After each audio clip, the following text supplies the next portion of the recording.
बताओ पहुना हो, बताओ पहुना, जे जे पूछता निबतिया। बताओ पहुना, जे जे जे पुछता पूछता निबतिया बताओ पहुना, जे जे पूछता निबतिया। बताओ पहुना, जे जे जे पुछता निबतिया आओ पहुना हो। बताओ पहुना हो, बताओ पहुना हो। बताओ बताओ पहुना पहुना हो हो, बताओ बताओ पहुना पहुना, जे जे पूछता निबतिया। बताओ पहुना, जे जे जे पुछता निबतिया आओ पहुना जे जे पुछता पूछता निबतिया निबतिया। बताओ पहुना, जे जे जे पुछता निबतिया आओ पहुना हो। एगो बतिया सुन के मन में लागे अचरज भारी। एगो बतिया सुन के लागे मन में अचरज भारी सखिया बोली कि हे दुल्हा सरकार, एगो बतिया सुन के मन में लागे अचरज भारी। ये तो जब से आप मिथिला में आए हैं और आपकी जीवनी को हम लोग जब से सुने हैं, तब से तो हम लोग के मन में एक आश्चर्य बना हुआ है और भारी आश्चर्य बना हुआ है। प्रभु बोले कि कौन सा आश्चर्य बना हुआ है आप लोगों के मन में। सखिया बोले कि हम लोगों को एक बात सुनने को मिली है कि अवध में पुरुषों की कोई जरूरत ही नहीं है। ये तो यज्ञ से खीर उत्पन्न होता है और उसी खीर को खा करके वहां की माताएं गर्भ धारण करती है और बच्चे को जन्म देती है। तो ये एक कौन सी रीति है। लक्ष्मण जी बोले हाँ हाँ हाँ, बिल्कुल आप लोग सही कह रही हो, सही बात है। हम लोगों का जो जन्म हुआ है वो अग्नि देव खीर लेकर के प्रकट हुए और उसी खीर के खाने से हम लोग का जन्म हुआ है।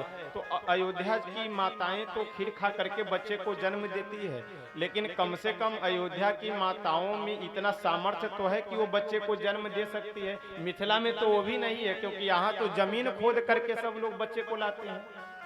अच्छा, जानकी जी का जन्म तो भूमि से ही हुआ है, जमीन से ही हुआ है। लक्ष्मण जी महाराज कहे कि यामे, अच्छा लक्ष्मण जी बोले कि कम से कम अयोध्या की महिलाएं बच्चे को जन्म तो दे देती है, लेकिन मिथिला में तो ना पुरुषों की कोई जरूरत है ना महिलाओं की कोई जरूरत है। यहाँ तो जिसे बच्चे चाहिए वो जाए और जमीन खोद कर करके ले आवे। सखिया बोली कि अब तो चुप हो गई सखिया। लक्ष्मण जी को लगा कि वाह जीत गया भाई, जीत गया, अयोध्या वाला जीत गया। सखिया बोली कि लक्ष्मण जी खुश मत होइए, क्योंकि ससुराल एक ऐसा जगह है कि जहां पे जीतने का कोई चांस ही नहीं है।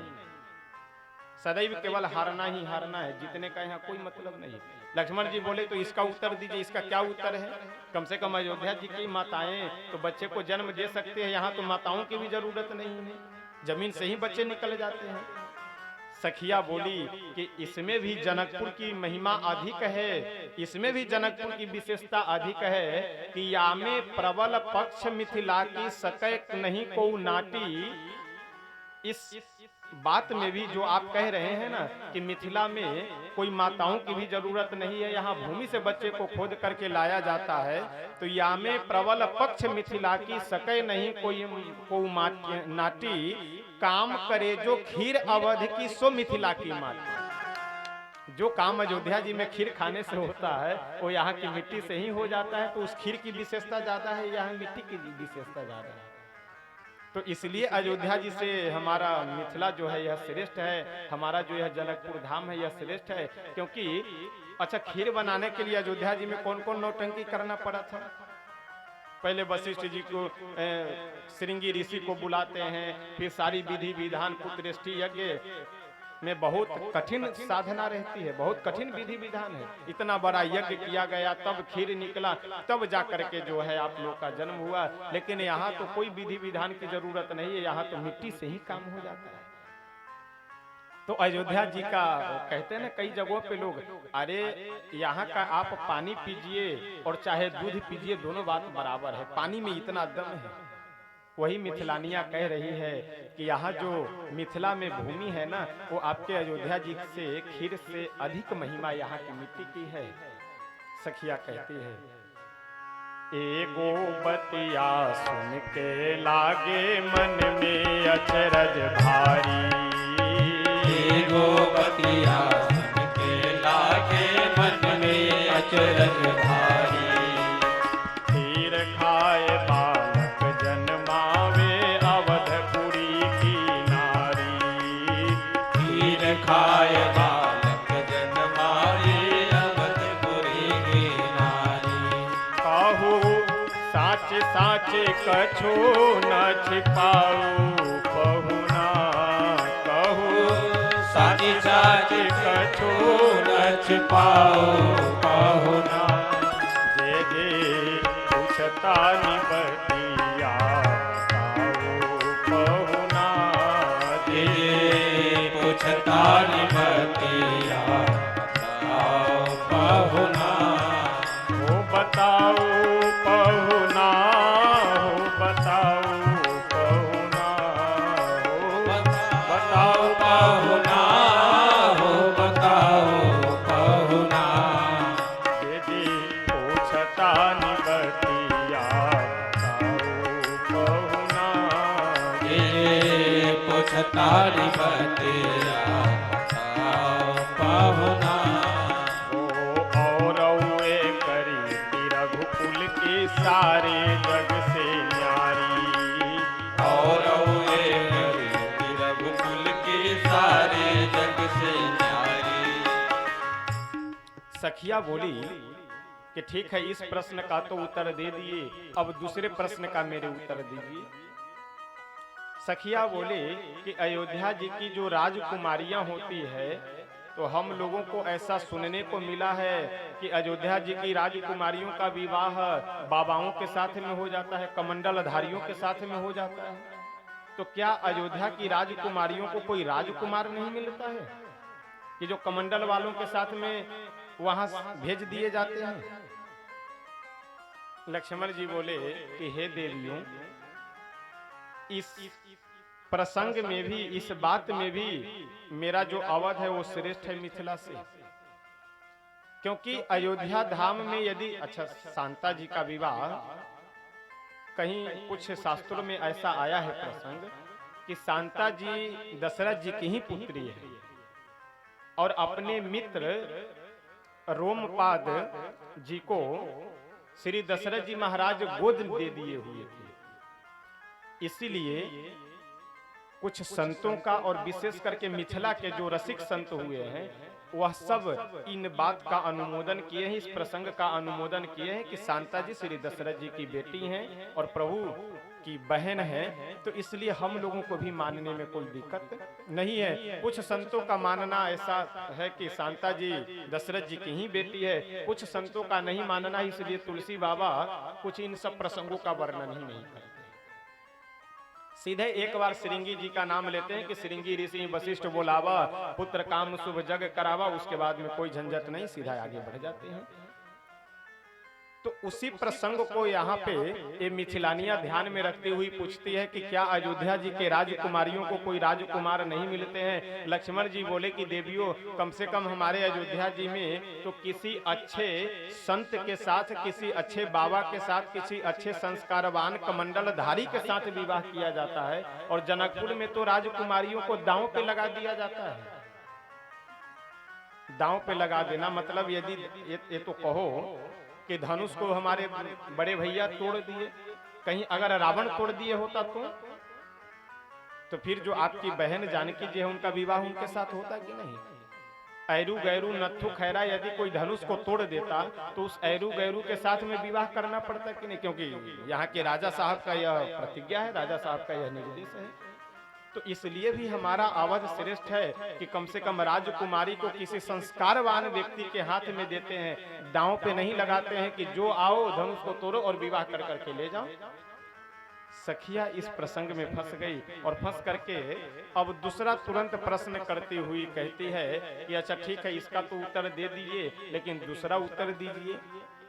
दूसरा उत्तर क्या है, किस प्रश्न का मांग रही है? तो सखिया प्रश्न करती हुई कहती है, मातु पिता गर गोरे होते गोरे छोरा छोरी। मात पिता गर गोरे होते गोरा छोरा छोरी। हो मातु पिता गर गोरे होते गोरे छोरा छोरी। मात पिता गर गोरे होते गोरे छोरा छोरी। सखिया बोली कि हे राघव, हे लक्ष्मण लाल जी, हे छोटे सरकार, यदि माता पिता गोरे हों तो बेटा हो या बेटी दोनों गोरे होते हैं। माता पिता यदि गौर वर्ण के हो तो बच्चे भी गौर वर्ण के होंगे, माता पिता यदि काले हों तो बच्चे भी काले रंग के होंगे। नियम तो यही है। लेकिन आपके पिता श्री दशरथ जी महाराज भी गौर वर्ण के, माँ कौशल्या भी हम लोग ऐसा सुने हैं कि गौर वर्णा है कौशल्या जी। तो जब पिताजी गौर वर्ण के, माँ कौशल्या गौर वर्ण के, तो आपके ये बड़े भाई राम जी काले क्यों हो गए? इसमें कोई रहस्य तो नहीं है। लक्ष्मण जी बोले, अरे कोई रहस्य नहीं है, हमारे बड़े भैया जो हैं ये भगवान है, ब्रह्म है, अनंत हैं। और जैसे आकाश अनंत है उसका रंग नीला होता है, जैसे समुद्र अनंत है उसका रंग नीला होता है, उसी तरह से हमारे बड़े भैया राम जी भी ब्रह्म हैं और ब्रह्म अनंत हैं। तो अनंत होने के कारण इनका रंग नीला हो गया है। बाकी जो तुम लोग सोच रही हो इधर उधर की बातें, वो सब नहीं है कुछ। मातु पिता गर गोरे होते गोरे छोरा छोरी। मात पिता यदि गोरे होते गोरे छोरा छोरी। आप श्याम क्यों जब दशरथ कौशल्या गोरी। आप श्याम क्यों जब गोरे दशरथ कौशल्या गोरी। आप श्याम क्यों जब गोरे दशरथ कौशल्या गोरी। आप श्याम क्यों जब गोरे दशरथ कौशल्या गोरी। कहू साच साच किछु न छिपाऊ कहू ना। कहू साच साच किछु न छिपाओ कहू ना। जे जे पूछता निबतिया बताऊ कहू ना। जे जे पूछता निबतिया बताओ कहू ना। जे जे पूछता निबतिया बताऊ कहू ना। जे जे पूछता निबतिया कहू ना। हो बताओ कहू ना। हो बताओ कहू ना। हो बताओ कहू ना। हो बताओ कहू ना। जे जे पूछता निबतिया बताओ कहू ना। जे जे पूछता निबतिया कहू ना। जे जे पूछता निबतिया कहू ना। श्री मिथिला धाम की